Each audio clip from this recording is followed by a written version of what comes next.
இயேசு கிறிஸ்துவின் இனிதான நாமத்தில் இன்றைய ஆவிக்குரிய சிந்தனைக்கு உங்களை அன்புடன் வரவேற்கின்றோம். இப்போதும் ஒரு பாடலுக்கு பின்பு உங்கள் சிந்தையை தெளிவிக்கும் ஆவிக்குரிய செய்தியை கேட்கலாம். தேடி வந்த தெய்வம் இயேசு, என்னை தேடி வந்த தெய்வம் இயேசு, தேடி வந்த தெய்வம் இயேசு, என்னை தேடி வந்த தெய்வம் இயேசு, வாடி நின்ற என்னையே வாழ வைத்திட தேடி வந்த தெய்வம் இயேசு, வாடி நின்ற என்னையே வாழ வைத்திட தேடி வந்த தெய்வம் இயேசு, தேடி வந்த தெய்வம் இயேசு, என்னை தேடி வந்த தெய்வம் இயேசு. ஆண்டவர் இரட்சகருமாக இயேசுவின் இனிதான நாமத்தினால் மீண்டும் உங்களை வாழ்த்துகிறேன். இந்த நாள் ஆவிக்குரிய சிந்தனைக்காக யோவான் எழுதின சுவிசேஷம் 5ஆம் அதிகாரம் 8ஆம் வசனத்தை வாசிக்கிறேன். இயேசு அவனை நோக்கி, எழுந்திரு, உன் படுக்கை எடுத்துக்கொண்டு நட என்றார். உடனே அந்த மனுஷன் சொஸ்தமாகி தன் படுக்கை எடுத்துக்கொண்டு நடந்து போனான். அந்த நாள் ஓய்வு நாளாயிருந்தது. யோசித்து பாருங்க, யாரை பார்த்து சொல்லுகிறார்? ஒரு மனுஷனை பார்க்கிறாரு. பெதஸ்தான்கிற ஒரு குளத்தண்டை படுத்திருக்கிறான்.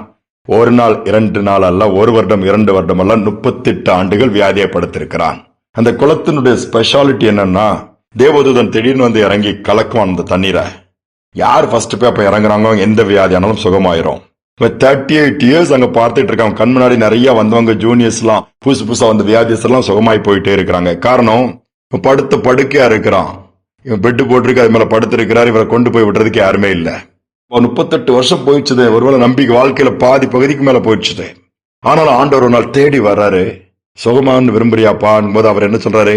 சுகமாக விருப்பம் தான், என்னால அந்த தண்ணிக்குள்ள ஃபர்ஸ்ட் போக முடியல. அதுக்குள்ள இன்னொருத்தர் போய் இறங்கிருந்தாங்க, சுகத்தை வாங்கிட்டு போயிருந்தாங்க. நான் 38 இயர்ஸ் இங்கதான் இருக்கிறேன். என்னை கொண்டு போய் அந்த தண்ணிக்குள்ள உடனே விடுறதுக்கு ஆள் இல்ல. ஏசு என்ன பண்ணாரு? தண்ணிக்குள்ள விடாண்டாப்பா, அதோட பெரிய ஆள் நான் இருக்கிறேன்னு சொல்லி படுக்கை எடுத்துட்டு நடந்து போக சொல்றாரு. சரிப்பா, நீ சுகமா எழுந்திரிச்சு போன்னு சொல்லலாம்ல. படுக்கை எடுத்துட்டு ஏன் நடந்து போக சொல்றாரு? அந்த படுக்கை அங்க போட்டு போக வேண்டியதானே? ஒருவேளை அந்த படுக்கை அங்க போட்டிருந்தா இன்னொருத்தன் போய் அதுல படுத்துக்குவான். அதான் இன்னைக்கு நம்ம பழக்க வழக்கங்கள் அப்படிதான் இருக்குது. ஆண்டவர் எடுத்துட்டு போய் சொல்றாரு, எடுத்துட்டு போயிட்டாரு. அந்த இடம் காலி ஆயிடுச்சு, கிளியர் ஆயிடுச்சுன்னே சொல்லலாம். எவ்வளவு பெரிய மகத்தான காரியங்களை கர்த்தர் செய்யறாரு. அநேக நேரத்துல நாம் என்ன பண்றோம்? நம்முடைய வாழ்க்கையிலும் கூட எழுந்து காரியத்தை நடப்பிக்க யோசிக்கிறோம், சோர்ந்து போயிருந்தோம், நம்பிக்கை இழந்து போயிருந்தோம். ஆனா சில பிரச்சனைக்கு காரணம் என்கிறத கூட புரியாம நம்ம அதை எடுத்து போடாம வச்சிட்டு இருக்கதான் பிரச்சனை. அந்த படுக்கை எடுத்து கொண்டு போய் விட்டான். காட்டின் வழியா போகிற ஒரு வழி. அதுல போனா எப்பவும் பார்த்தாலும் பயங்கரமான மிருகங்கள் நடமாடுற பகுதியா. அதுல போகிறவங்க வேகமா கிராஸ் பண்ணி போயிருவாங்க. அங்க ஒரு சின்ன சிமெண்ட் பெஞ்சு மாதிரி ஒரு பெஞ்சு இருக்குது. அதுல இங்க யாரும் உட்காரக்கூடாது, இங்க தங்கக்கூடாதுன்னு எழுதி வச்சிருக்கிறாங்க. ஆனாலும் சில பேர் அதுல உட்கார்ந்துருவாங்க. டயர்டா இருக்க, கொஞ்ச நேரம் உட்காந்துட்டு போனா என்ன, கொஞ்ச நேரம் உட்கார்ந்தா என்ன, கெட்டா போயிருது. அப்படி ஒரு சிந்தனை எல்லாருக்குமே வரதான் செய்யும். அப்போ எங்கேயாவது வந்து மாட்டி அதனால அங்க ஆபத்து ஏற்படுது. என்ன செய்ய யாருக்குமே புரியல. அதுல ஒரு மனுஷன் வந்தாராம். இந்த பெஞ்ச் இருக்கிறதுனாலதான் இந்த பிரச்சனை. அது இருந்த இடமே தெரியாம அந்த போர்டெல்லாம் தூக்கி போட்டு உடச்சு தூக்கி போட்டு போயிட்டாரு. அதுக்கு பிறகு அதுல யாருமே உட்கார இடம் போயிட்டே இருந்தாங்களாம். நீங்க நிறைய நேரம் தான் ஏதாவது ஒரு இடத்த நம்ம பிடிச்சு உட்கார்ந்துட்டு இருப்போம், அதை விட்டு மூவ் பண்ண மாட்டோம். ஆண்டவர் அதை விட்டு மூவ் பண்ணுப்போம், அந்த இடத்த விட்டு போகிறாரு. திருப்பியும் அதை கொஞ்சம் பிடிச்சு வச்சிருப்போம், நம்ம கிட்ட இருக்கட்டும் கொஞ்சம்ட்டு. இருந்தா நம்ம மாற்றங்களை பார்க்க முடியாது, விடுதலையும் பார்க்க முடியாது. சில இடத்துல பாருங்க, விபத்து பகுதின்னு ஒரு பெண்ட் இருக்கும், அதுல ஒரு போர்டு வச்சிருப்பாங்க. திரும்ப அந்த போர்டு வச்ச உடனே விபத்து நடக்காமலா இருக்கும்? நோ, அந்த பெண்டை ஸ்ட்ரைட் பண்ணிட்டாலே விபத்து எல்லாம் மாறிடும். விபத்து நடக்காது, தடுக்கப்பட்டு விடும். நம்முடைய வாழ்க்கையில அநேக நேரம் அப்படிதான். பல வருடங்களா காத்துட்டு இருக்கீங்களா? சோர்ந்து போயிருக்கீங்களா? நம்பிக்கை இழந்துட்டீங்களா? இயேசு தேடி வருவாரு. என்ன சொல்லுவாரு? அதை அப்படியே கீழ்ப்படிங்க. அந்த சூழ்நிலை படுக்கையை மாற்றுவாரு. அதோடு மட்டுமல்ல, மற்றவர்களுக்கு நாம் ஆசீர்வாதமா இருக்கும்படியா உதவி செய்வார். சோர்ந்து போக வேண்டாம். எந்த காரியங்களாலும் சரி, நம்ம இந்த நேரத்துல ஞானத்தை கொடுத்து கர்த்தர் அற்புதமாய் மாற்றி சுகம்னா சுகத்தை கொடுப்பார், விடுதலைனா விடுதலை கொடுப்பாரு. எல்லாவற்றிலும் துணை நின்று நடத்துவாரு. எல்லாரும் எனக்கு முன்னாடி பெரிய ஆள் ஆயிட்டாங்களே, எல்லாரும் வேலை கிடைச்சிருச்சா, எல்லாருக்கும் திருமணம் ஆகி செட்டில் ஆயிட்டாங்க, என் வாழ்க்கை தான் அப்படி இருக்குன்னு சொல்றீங்களா? இல்ல, தேடி வந்த இயேசு 38 இயர்ஸ் யாருமே உதவி செய்யல. இயேசுவே வந்தாரு, உங்க வாழ்க்கைக்கு வருவாரு. நிச்சயமாக வந்து உங்களுக்கு உதவி செய்வாரு, மாற்றுவாரு. ஒரு வார்த்தை அப்படியே கீழ்ப்படிங்க, நிச்சயமாக நடக்கும். ஜெபிப்போம். அன்பின் தகப்பனே, இந்த நாளுக்காக தருணத்திற்காக நன்றி செலுத்துறோம்ப்பா.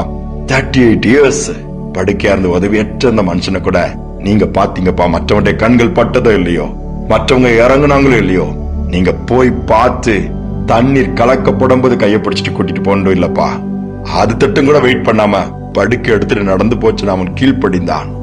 அதே போல நாங்களும் அநேக நேரம் நாங்க எதிர்பார்க்கிறது வேற மாதிரி இருக்கும்பா, ஆனா நீங்க செய்யறது வேற மாதிரி இருக்கும். ஆனா நீங்க செய்யற வார்த்தைக்கு அல்லது சொல்லுகிற வார்த்தைக்கு எங்க வாழ்க்கை அர்ப்பணித்து கீழ்ப்படியக்கூடிய இருதயத்தை கொடுங்க. இதை கேட்கிற ஒவ்வொருக்கும் அந்த கிருபை உண்டாகட்டும், விடுதலை உண்டாகட்டும், மாற்றங்கள் உண்டாகட்டும். இனி அவ்வளவுதான், வாய்ஸ் முழுதும் இப்படிதான் இருக்கணும். அந்த சிந்தையே மாறட்டும் அப்பா. உம்மால் முடியும். உடைய அற்புதத்தின் கரம் நீட்டப்படட்டும். எல்லாவற்றும் நன்மை உண்டாகட்டும். தாழ்த்தி ஒப்புக் கொடுக்கிறேன். துதிக நம்மையுமே ஏற்றுக்கொள்ளும் இயேசுவின் நாமத்தில் பிதாவே, ஆமேன் ஆமேன். உடைய படுக்கையை மாற்றி போடுகிற நம்மோடு கூட இருக்கிறார். அவர் வித்தியாசமான விதத்துல அற்புதங்களை செய்ய இன்னைக்கு காத்துக் கொண்டிருக்கிறார். கீழ்ப்படிவோம், அற்புதங்களை பெற்றுக் கொள்வது சிந்தனையோடு நாளை தொடருவோம். மீண்டுமாய் நாளை தினம் சந்திப்போம். என்னென்ன துன்பங்கள் நம்மில் வந்த போதும் தீர்த்த இயேசு அற்புதர். எத்தனை தொல்லைகள் நம்மை சூழ்ந்த போதும் காத்த இயேசு அற்புதர். என்னென்ன துன்பங்கள் நம்மில் வந்த போதும் தீர்த்த இயேசு அற்புதர்.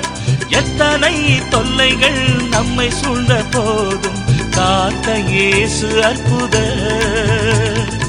உலகத்தில் இருப்போனிலும் எங்கள் இயேசு பெரியவர் அற்புதரே. உலகத்தில் இருப்போனிலும் எங்கள் இயேசு பெரியவர் அற்புதரே. உண்மையாய் அவரை தேடும் யாவருக்கும் இயேசு அற்புதரே. உண்மையாய் அவரை தேடும் யாவருக்கும் இயேசு அற்புதரே. எல்லோரும் பாடுங்கள், கைத்தாளம் போடுங்கள், சந்தோஷத்துடனே சங்கீதம் பாடுங்கள். எல்லோரும் பாடுங்கள், கைத்தாளம் போடுங்கள், சந்தோஷத்துடனே சங்கீதம் பாடுங்கள். அற்புதர் அற்புதர் அற்புதர் அற்புதர் இயேசு அற்புதர். அண்டினோர் வாழ்வை இன்பமாய் மாற்றும் இயேசு அற்புதர்.